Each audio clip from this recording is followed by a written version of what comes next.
Mesdames et messieurs, bonsoir. Un hommage en vue pour la cinquième mandature de la Cour constitutionnelle, en l'occurrence son président, le professeur Théodore Olo. Une initiative de son successeur, le professeur Joseph Djobouenou, dans un courrier adressé à l'ancien président de la Cour constitutionnelle et signé de l'actuel président de la Cour constitutionnelle. Il est mentionné qu'un hommage sera rendu au professeur Théodore Olo en raison de la contribution remarquable que la mandature qu'il a dirigée a apporté à la jurisprudence constitutionnelle et au renforcement de la démocratie et à l'état de droit dans notre pays, le Bénin. Mais lorsqu'on sait que toutes les décisions en matière de jurisprudence ont été balayées du revers de la main par la nouvelle mandature, on se demande bien ce que peut cacher cette volonté de rendre hommage au professeur Olo. Et pour décrypter l'actualité avec moi, j'ai dans ce studio les confrères Nelly Dodinou. Je le disais, dès votre prise de pouvoir, vous avez pris des décisions pour invalider celles prises par votre prédécesseur, et après avoir opéré des revirements spectaculaires de jurisprudence, vous décidez de rendre un hommage à celui que vous avez presque désavoué. C'est quand même surprenant. Vous ne pouvez quand même pas en même temps jeter à la poubelle tout ce que j'ai fait et me célébrer dans le même temps. Chacun a sa manière de faire. Chacun a sa manière de faire. Il est plus facile pour des personnes de jeter de l'opprobre sur vous et vous célébrer après. C'est le quotidien des Béninois. Nous avons vu ceux qui ont traité telle personne de voyous, de ceci, aujourd'hui, qui sont là à célébrer la même personne. Donc, c'est pas du nouveau que quelqu'un veuille célébrer ou rendre hommage à un aîné qui puis être son professeur. Donc, c'est normal. Bon, on peut pas. Mais On peut c'est pas quand même le un fait voir. inédit au Maintenant, niveau nous de... revenons dans le contexte béninois. Le professeur Djobouenou a été désigné ou a été élu pour être président de la Cour constitutionnelle pour remplacer celui qu'il prétend ou qu'il veut honorer. Et les premières décisions, même avant même sa prise de fonction, le traitement qu'on fait des décisions rendues par la Cour Olo, pendant qu'il était au gouvernement ministre garde des Sceaux, il n'y avait pas ce respect de ces décisions-là, alors que lui, on pouvait dire qu'il était garant de l'exécution de ces décisions avec le président de la République. Donc, une fois les décisions de cette cour ont été bafouées, il y en a un même qui, dans sa célébrité, disait que les décisions de la Cour constitutionnelle devaient être jetées à la poubelle.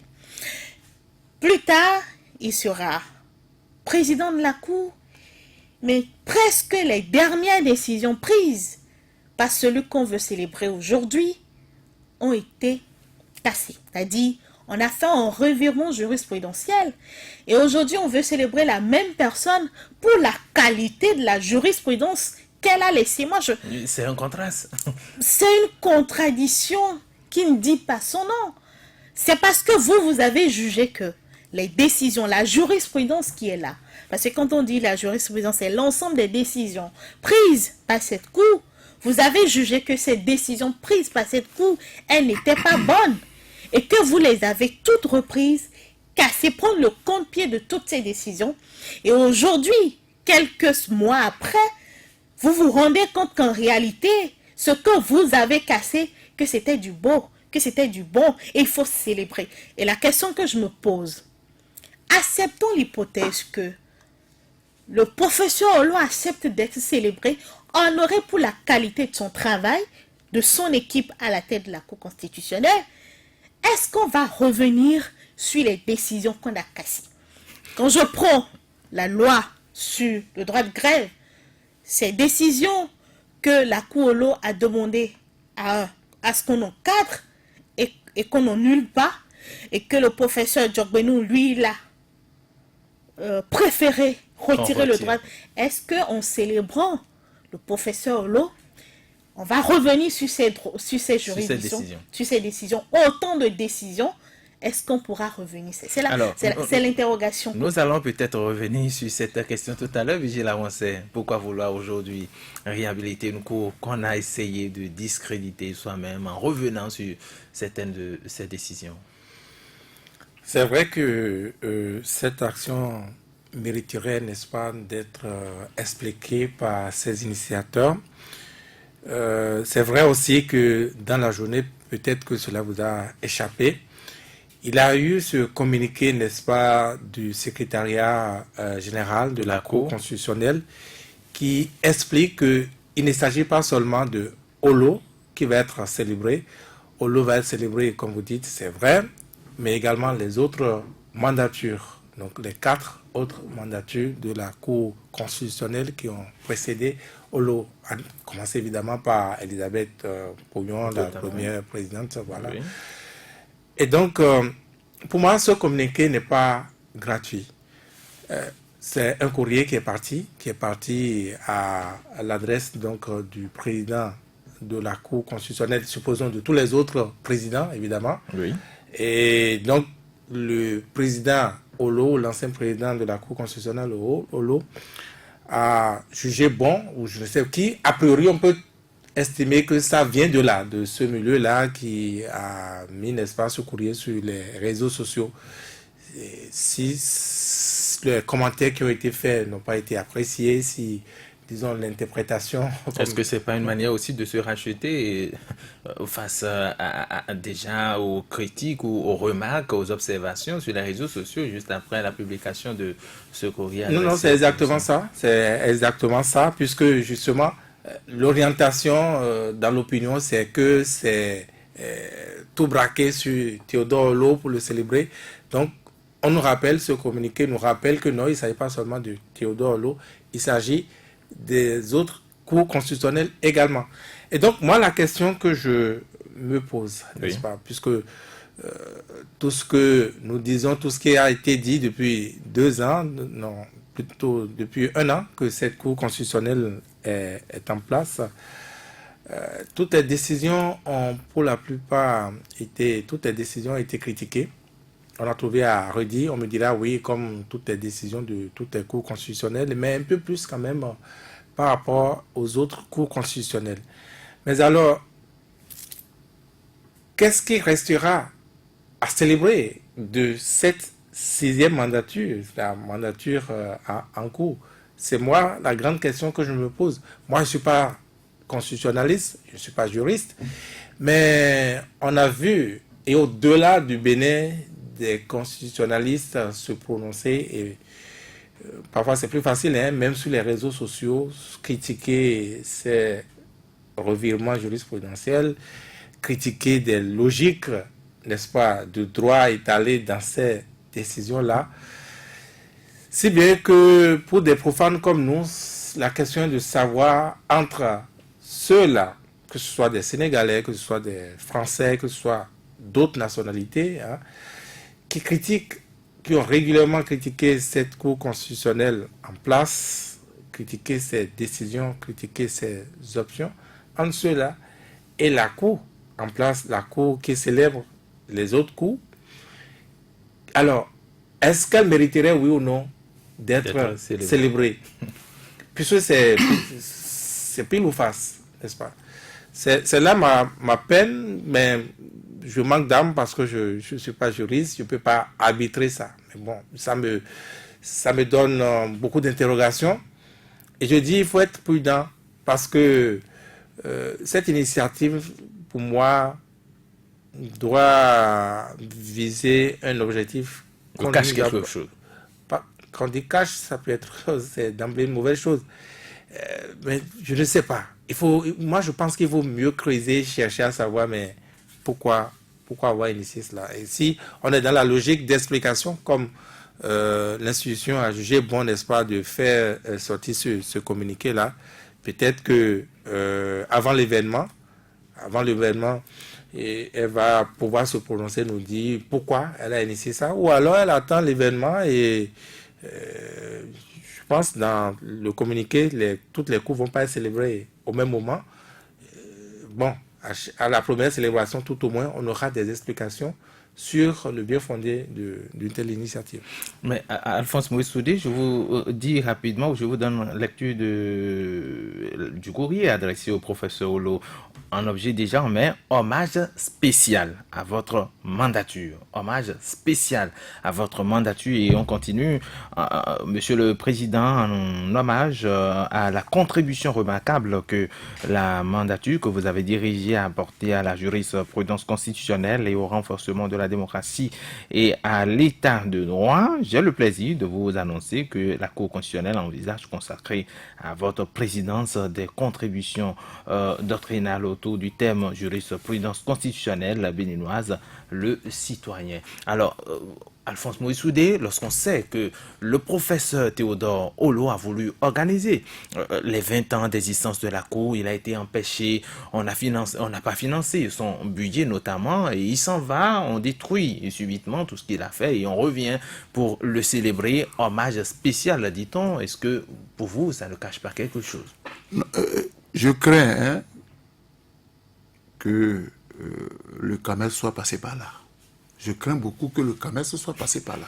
Attention, c'est pas gratuit ce qu'on veut faire là. Vous savez, les derniers résultats du CAMES. Et CAMES, c'est pas des cons qui sont là-bas. C'est la tête, c'est des gens qui réfléchissent. Je crains que cette décision de CAMES là n'ait eu un effet sur ce qui se fait. Je dis, c'est trop tôt. Cette même Cour, alors que le professeur Diogwenou était ministre de la Justice, cette même Cour a réclamé le décret fixant les salaires avec des preuves pour qu'on puisse justifier, pour qu'on puisse mettre fin, par exemple, à la rumeur selon laquelle les ministres étaient à 8 millions, d'autres étaient à 16 millions, le chef de l'État était à plus de 80 millions. La Cour avait pris une décision à demander.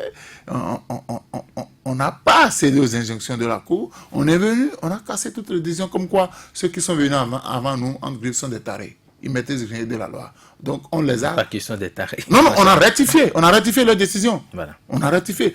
On a parlé de revirement juridique. Oui, moi j'ai dit, écoutez, moi, je ne maîtrise pas trop les thèmes juridiques, mais on a ratifié leurs décisions. Ce que vous aviez pris comme décision ne sont pas de bonnes décisions. Si moi j'étais à la place du professeur Olo, je refuse d'être célébré. Je refuse d'être célébré. Vous ne pouvez pas humilier mon intelligence comme ça, avec mes collègues qui avons géré la 5e mandature. Vous avez humilié nos intelligences. Et vous venez maintenant à la face du monde pour dire... Pardon ? La 4e mandature. Je ne comprends pas.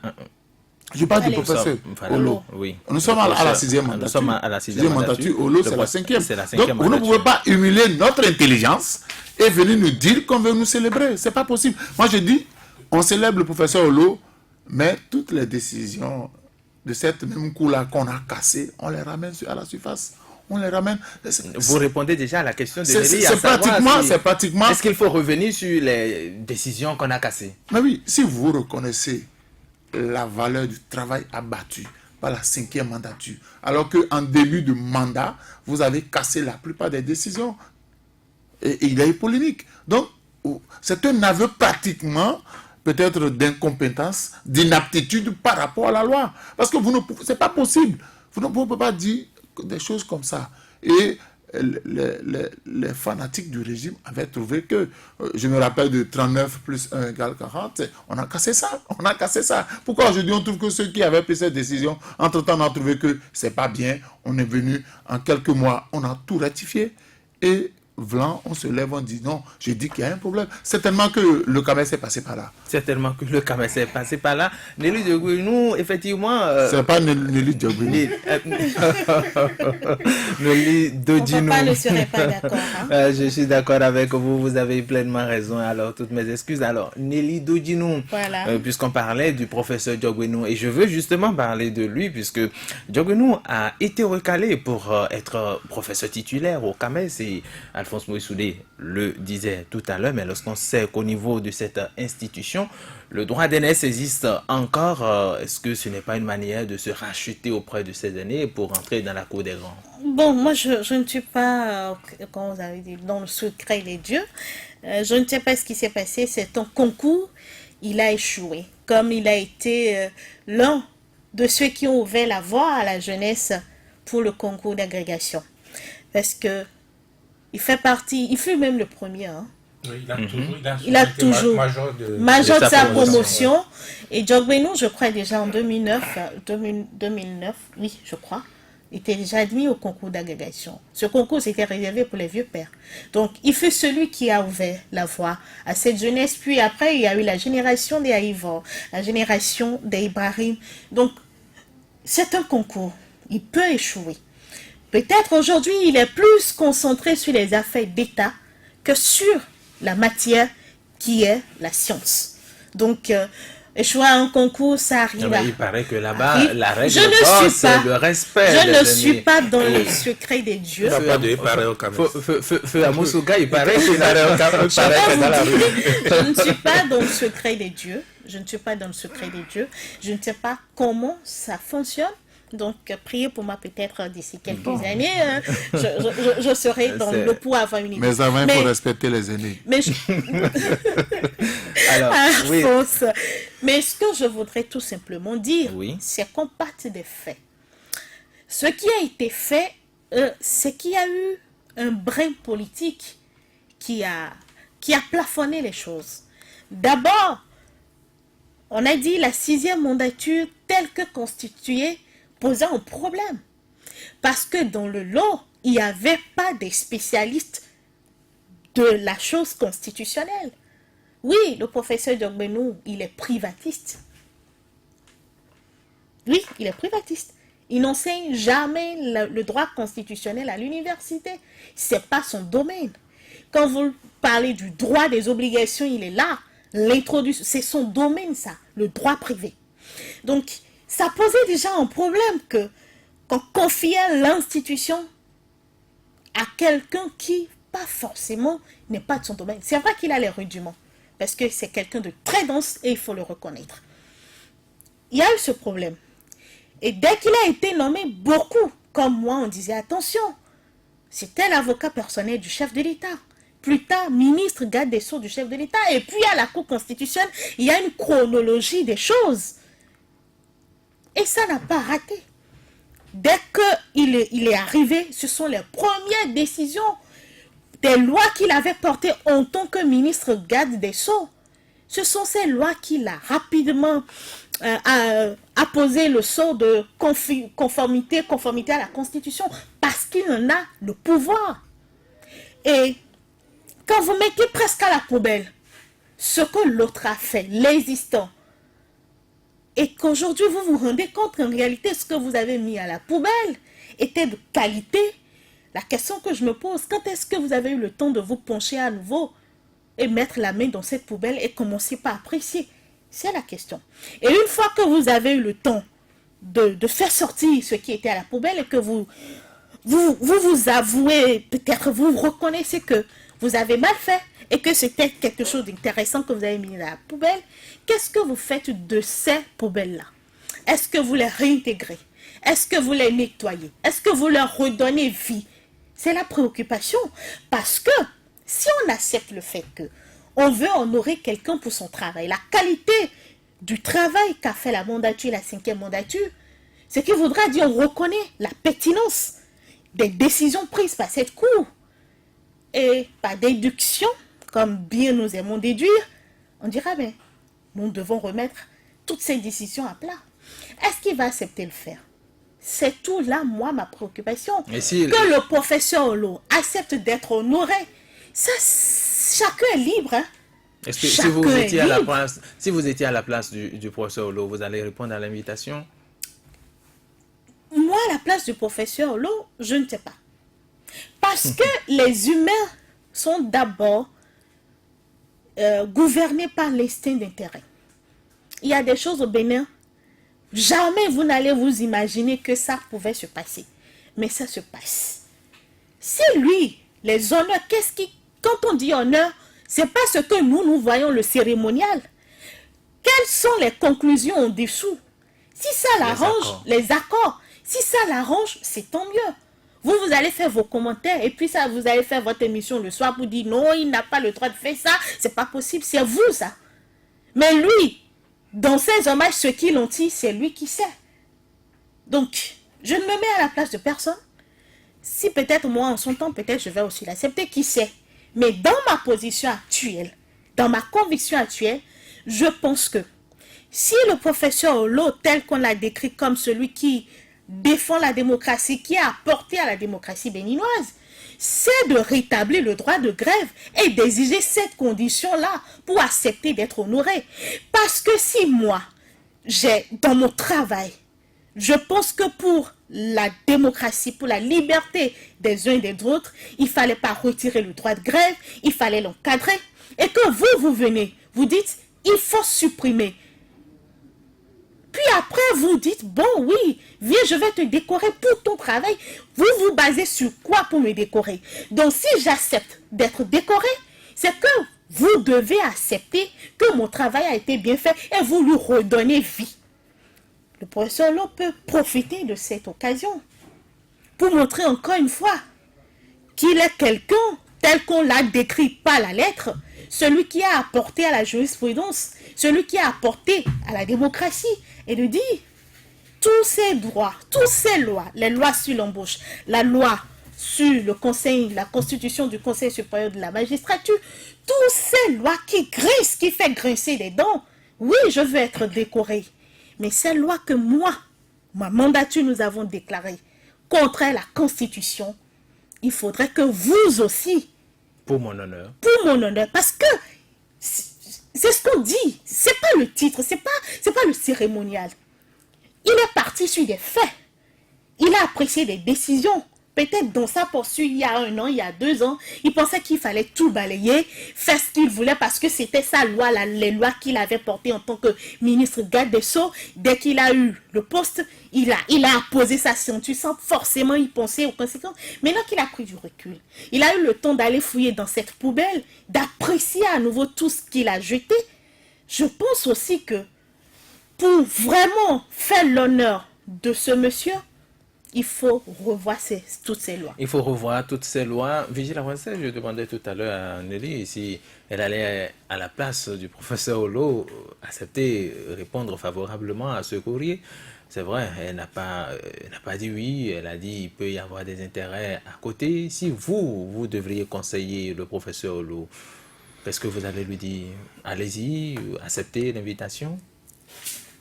Moi, je suis à ma place, hein. Je ne suis pas conseiller de Théodore Olo, mais je peux vous dire que de manière détournée, j'ai essayé, n'est-ce pas, de connaître l'état d'âme du professeur après donc ce courrier-là, cette belle proposition à lui faite.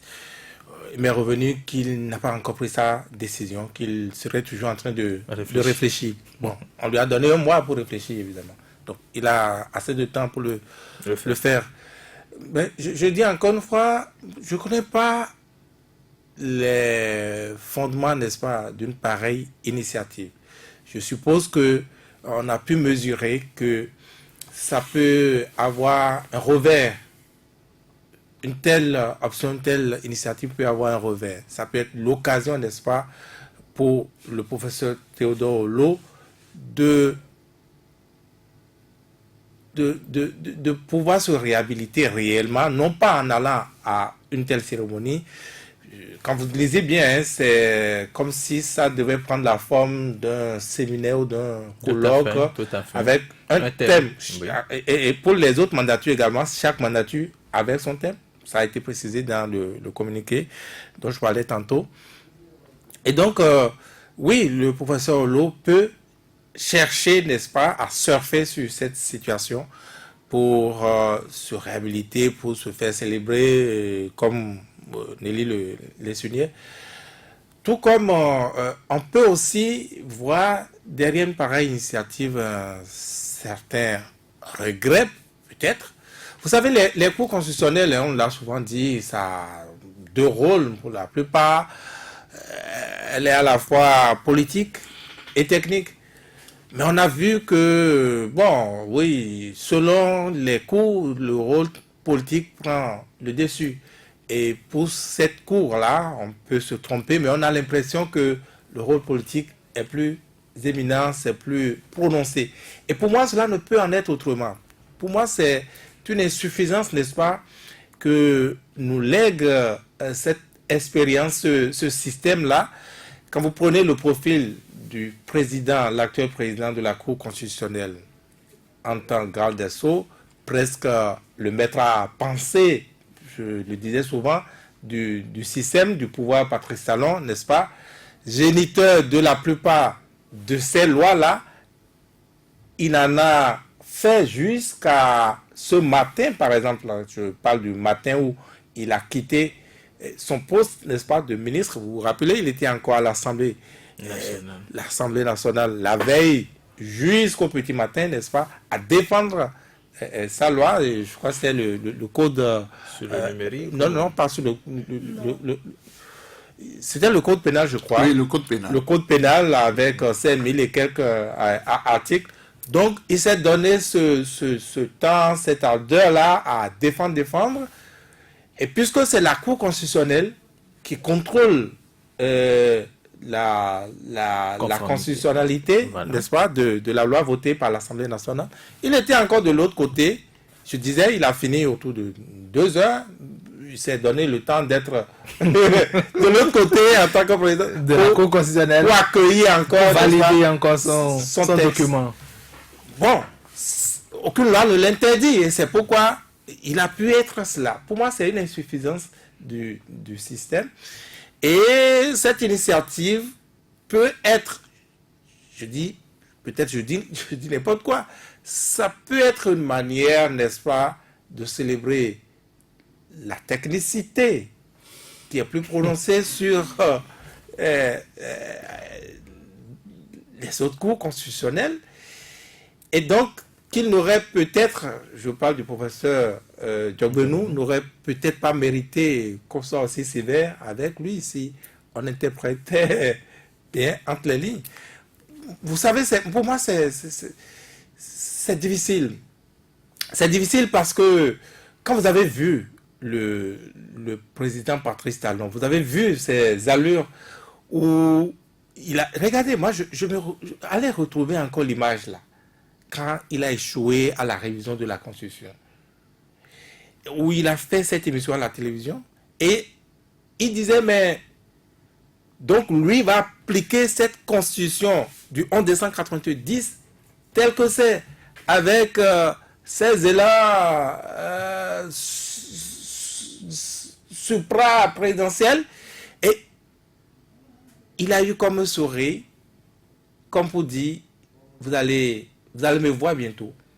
Vous allez me voir déployer, n'est-ce pas, tout ce que la Constitution me donne comme pouvoir. Et j'ai l'impression que c'est ça qu'il a fait jusqu'au bout, notamment à travers, n'est-ce pas, ce choix-là porté sur Maître Diogbenou, qui était le maître à penser du système. Et donc, pour moi, il ne pourrait en être autrement si vous n'allez pas attendre quand même qu'il renie humainement ce que lui-même il a pu générer de sa position antérieure. Et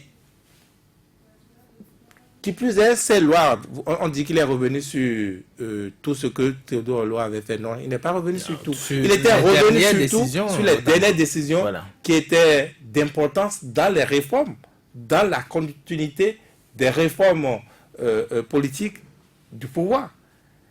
Et c'est parce que c'était bon, par exemple, le plus célèbre, ça reste le droit de grève. Il est revenu là-dessus et je pense que c'est ça qui a marqué l'opinion et qui reste plus et qui fait que, bon, on ne voit que ça au point de penser qu'il est revenu sur toutes les décisions de Théodore Olo, de la Cour Théodore Olo. Non, c'est tellement que... Mais il est revenu sur beaucoup de décisions. Et s'élève les autres, sauf ceux sur lesquels il est revenu. Voilà. Il s'élève les autres.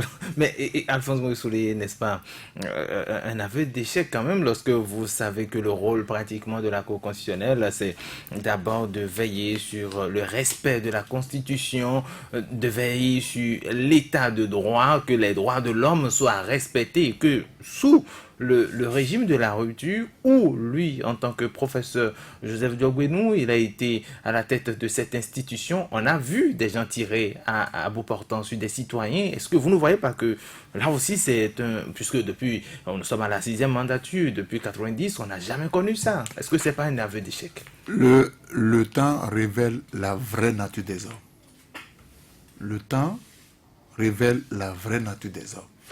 Et quand vous avez été nommé à la Cour constitutionnelle en tant que sachant, c'est vrai que le droit cons, ce n'est pas votre spécialité. Vous avez été nommé en tant que sachant. Vous n'avez pas su faire la démarcation entre la science, qui est le droit, et la politique. Et vous vous rendez compte qu'un certain nombre de décisions, vous les avez prises dans la précipitation, vous n'avez pas pris le temps de réflexion nécessaire. Vous vous rendez compte aujourd'hui que, en réalité, nous avions fait fausse route. Nous avions livré. Parce que, qu'il vous souvienne, hein, que les partisans du régime s'étaient moqués du professeur Hulot par rapport à 39 plus un jour. Ils se sont moqués du professeur, ils ont continué par se moquer du professeur pour dire, mais le professeur a pris son droit où? Et pourtant, on trouve aujourd'hui. Vous savez, ils avaient raison hein, de s'en moquer. Oui, pardon? Ils avaient raison, oui ou non, de s'en moquer. Oui, c'est parce que quelqu'un a ouvert la brèche. Quelqu'un a ouvert la brèche, et puis bon, on est rentré dedans. Les vrais sachants étant là, on dit ce n'était pas possible. Les vrais sachants. Les vrais sachants. Aujourd'hui, les vrais sachants se rendent compte que... On veut célébrer aujourd'hui qui... Oui. Non, on veut célébrer la science. On ne triche pas avec la science. On ne triche pas avec la science. Moi, j'ai du respect pour ceux qui font le droit. Parce que le droit, on ne ment pas avec le droit. On peut utiliser le droit pour brimer tout le monde. On peut utiliser le droit pour dépouiller tout le monde. Mais ça va vous rattraper. Toujours, ça va vous rattraper. On se rend compte que on aurait pu faire autrement. Peut-être c'est une façon de présenter les excuses à ces éminents membres qui ont siégé dans ces différentes cours. Parce que ce qu'on a fait, c'est qu'on a saboté tout ce qui avait été fait. Et qu'il vous souvient que quelqu'un disait que, bon, un jour le président Patrice Talon va quitter le pouvoir, un jour le professeur Diogbenou va quitter la cour, un autre homme politique viendra, il va dire, ce que vous avez fait, c'est pas bon. C'est comme à l'avènement du régime de la rupture. On a balayé une centaine de décrets. La roue tourne. Et dans la science, on ne triche pas avec. Je dis, c'est tant mieux. Et je suis d'accord avec Nelly.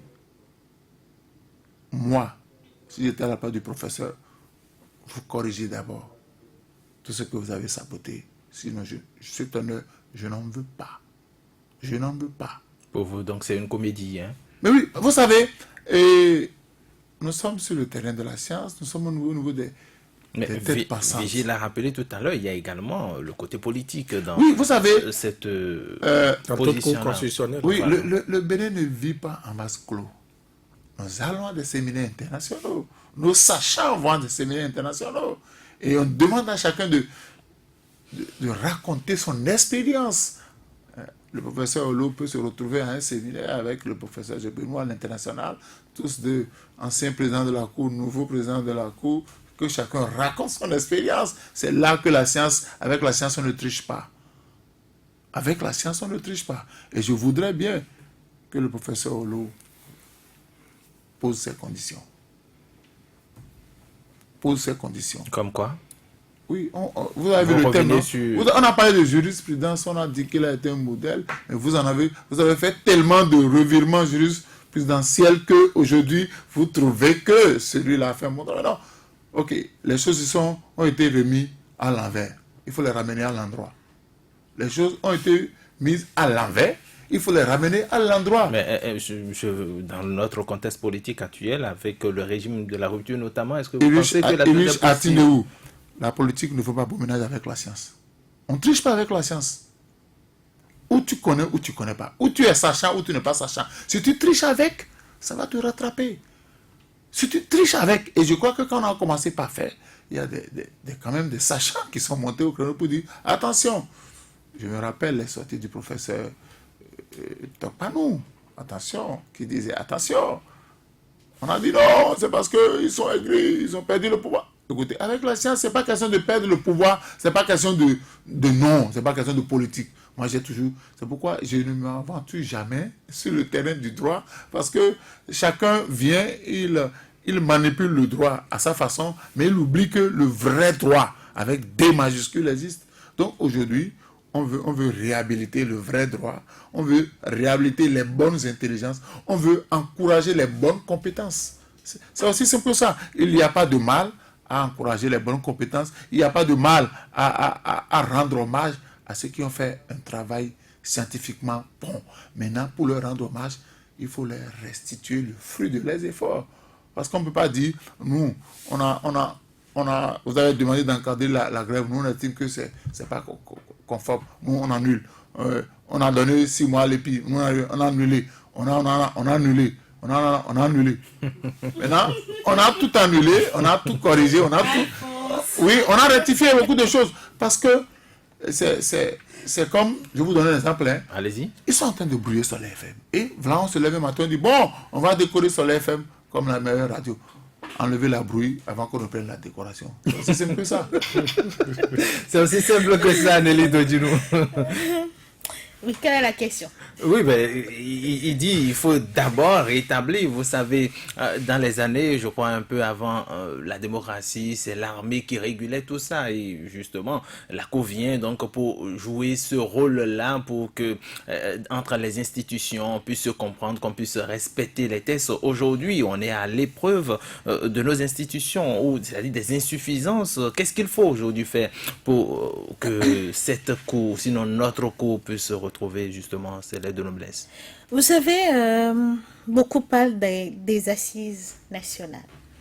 Que ce soit dans le secteur de l'éducation, la santé, tout, on parle de tout. Et la Cour constitutionnelle, c'est cette mère-là qui coordonne tout dans la maison, qui essaie de contrôler le pouvoir, de qui va taper sur qui, à qui donne le... c'est la mère, au fait. Et cette mère, à un moment donné, elle n'a pas su donner l'amour de façon équitable aux membres de la famille. Il prend parti pour un seul et contre les autres, contre les membres de cette famille-là. Il va falloir réconcilier. Et pour réconcilier, c'est toujours cette mère-là. On ne peut pas lui dénier le droit, cette capacité parce qu'elle en a. Juste parce que, oui, il y a eu des faiblesses. La faiblesse de vouloir mélanger les intérêts, la politique et la science et la gouvernance. C'est normal. Celui qui prend le pouvoir veut tout contrôler. Quand on conquiert le pouvoir, on cherche à maintenir le pouvoir. C'est la politique. Et vous positionnez ceux avec qui vous travaillez pour vraiment assurer vos arrières. Mais seulement qu'il faut le faire. C'est pas parce qu'on a mis entre vos mains une arme, un couteau, qu'il faut forcément égorger. Parce que vous avez des convictions. Vous savez que la vie humaine, elle est sacrée et inviolable. Pas parce qu'on vous a mis le couteau à la main qu'il faut ôter la vie. C'est d'abord une conviction, un état d'esprit que vous faites. Tout ce qu'il a à faire, c'est forcément ses assises. À un moment donné, il va falloir nous asseoir. Parce qu'on a fait l'expérience de 29 ans de démocratie. Et nous en sommes là, on est à l'apogée. Parce que ce vent de liberté que nous avons connu, bon, on se dit, est-ce que c'est le même monde qu'on est en train de vivre aujourd'hui? Et ceux qui nous ont permis de vivre ça avaient vécu peut-être ce qu'on est en train de vivre, même c'est similaire.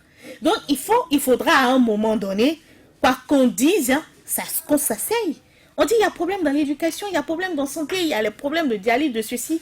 Qu'est-ce qu'on fait? Donc, il va falloir réformer, mais réformer tout le système pour que chacun retrouve son rôle dans la cité.